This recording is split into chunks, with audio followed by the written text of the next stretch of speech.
Episode 5 माँ की सीख और हनुमान का प्रण।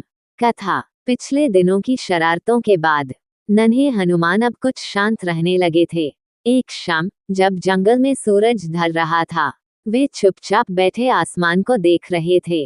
अंजनी माता उनके पास आई और प्यार से सिर पर हाथ फेरा। उन्होंने कहा, बेटा, तुम्हारे पास अपार शक्ति है, पर याद रखना, शक्ति दिखाने के लिए नहीं, सेवा और धर्म के लिए होती है। हनुमान ने माँ की आंखों में देखा। वहां डांट नहीं, सिर्फ प्रेम और विश्वास था। हनुमान की आंखें भर आईं। उन्होंने माँ के चरणों में सिर रख दिया और बोले, माँ, मैं प्रण करता हूँ कि अपनी सारी शक्ति सिर्फ सच्चाई, सेवा और भलाई के लिए ही उपयोग करूंगा। अंजनी माता मुस्कुराईं। उन्हें पता था, आज उनका बेटा सिर्फ शक्तिशाली नहीं, समझदार भी बन गया है।